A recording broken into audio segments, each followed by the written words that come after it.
just share a little reflection as I sit here and stand here before you. I see myself 1961 when I was first year high school seminarian in this seminary. Came from Pangasinan, for my first time to be in Manila. Still took the PNR train coming here, and since then, that first year, we were only allowed to go home. Any seminarian, they were still very strict that we have to stay in the seminary until summer. So no Christmas vacation too. So that was what I recall as the consequence of what the gospel would tell me. Follow me. Whatever happens to your family, leave them. Well, it is not really that heroic, as you would say, although I just celebrated my Golden Jubilee as priest, 50 years already. It's not that did I succeed, was I successful in following Jesus? I would say, actually, if we look into what following Jesus means, it is not following in that always a heroic way. We were 51 when we were in first year high school. Only 3 of us were ordained out of that class. And that means that the rest of us were not successful in following Jesus. Not at all.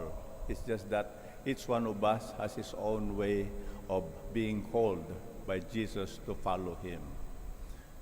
As I went through my formation and even through my priesthood, being assigned to places, up to Abra, to Germany and all that, it's all the same what following Jesus means. Each one of us just receives this call. That basically, it is love one another as Jesus loves us. It is just basically following Jesus means that in any calling of our life, in any walk that we choose to do in our life, following Jesus is essentially to become like Jesus every day. That is our life's goal. Even when I was a minor seminarian here, even when I was in theology in Tagaytay, even when I was already in the missions, it's basically the same. How do I live like Jesus? Do I think like Jesus? Do I read Jesus' words, his message? Do I live the values of Jesus? How do I relate with other people, especially to my family and those with whom I am close with? Do I behave and relate with them like the way that Jesus would have me behave and treat them? Especially the bitter of his commands is love your enemies, bless them, pray for those who persecute you, and all that. That's basically in the seminary, in Tagaytay, even as a priest already, I too have my own enemies. I find people who hate me, who do not dislike me, and all that, who do just the same, the things that other people do to you. They bash on you, they criticize you, or whatever.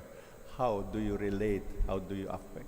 How do you relate to these people? How do you react to these people? And the best way is, what does Jesus say when this happens to us? And in spite of all this, what happens to us, do we have peace within our hearts? Are we peace makers? And with this, that it has to begin within each one of us. All we have to do is think like Jesus, behave like Jesus, live like Jesus. That is what Jesus is trying to say. There are no conditions from us. It is all Jesus would say, whatever is the situation in your life, however the people relate with you, it is not important. What's important is how do I respond or how do I react to these people. And the best is think like Jesus, look at each one of them the way Jesus will look at them. It is a lifetime. Even until now, I am still in formation as a follower of Jesus. Each one of us are. That leaves a moment within us to reflect on this, how far we have followed Jesus, His words, His values in our life.